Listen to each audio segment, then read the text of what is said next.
Wemba ngambye points bantegeeza vertices. Ate wemba ngamba polygons bantegeeza faces.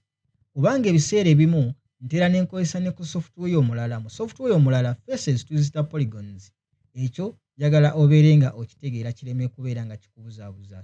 So woba oyagala kuselectinga points ezisukka mu emu, for example atunyize 1 ku keyboard yaffe nti selectinze eno. Tuwona selectinga ey'okubiri.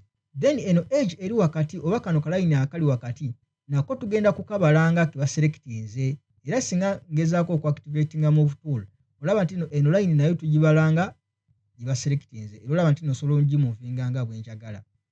Ate singa selectinga vertices oba points nnya bwe ziti.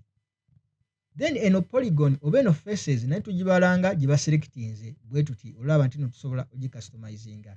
Era ne ziri tool endala eza modification era ne wano zikolerawo ekyokugeza nga rotation. Olaba nti tusobola okubeera nga rotatinga oba scale tusobola okubeera nga scalinga.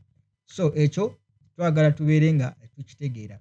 So engeri gye tugenda okubeera nga tuselectingamu tugenda kubeera nga tuselectinga bwe tutyo.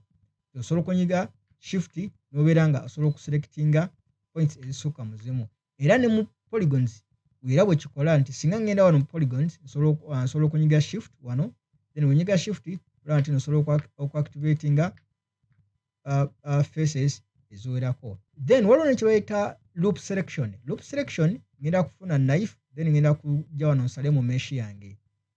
Then wemala ogisalamu ngenda kujja wano nteekeko face selection mode. Mu face selection mode njagala kubeera nga selectinga faces zonna. Olaba nti wano osobola okuselectinga ku face emu. Olaba nti osobola okunyiga shift.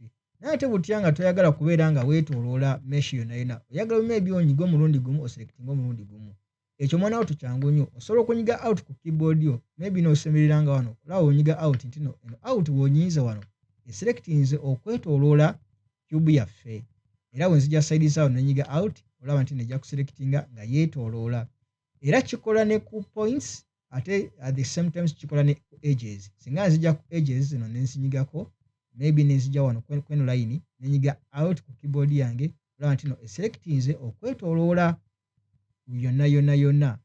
Then ekirala zino modi zonna tusobola activatinga.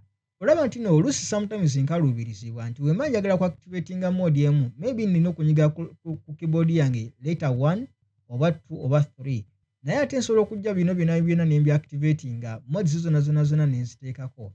Zonna nsobola okunyiga shift zonna nenziteekako. Kakiba kitegeeza ki? Nsobola okunyiga wonna, nsobola okunyiga ku faces kwokka, nsobola okunyiga ku point yokka oba ku edge.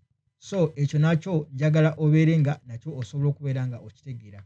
Zonna osobola activatinga kati osobola okunyiga gwe woba oyagadde okunyiga. So era ebiseera ebisinga wano ngenda kubeera nga maze okuactivatingawo. Wano ngenda kubeera nga maze okuactivatingawo. So kati tumaze okutegeera engeri esobola okubeera nga tukyusakyusa points zino nga tukozesa mwana wattu move tool eno. Ebiseera ebimu ngenda kubeera nja activatinze, ebiseera ebimu ngenda kubeera wano mu selection. So ekimu ku byo kikola. So gwe wena omupya kyandibadde kirungi n'ojja ne activatinga kagizimo kano osobola okubeera nga osobola okulaba ebintu wa gye bidda. Nako kagenda kubeera ka mugaso nnyo. So ebiseera era ebisinga obungi nja kukateekako so that osobola okumanya nti kino ekintu wemba kimuvinze kiddawa mu access, kidda ku X oba ku Y oba ku Z. So eno episode ebadde bwetyo kamalabe mu episode eddako nga twongera okubeera nga tutegeera.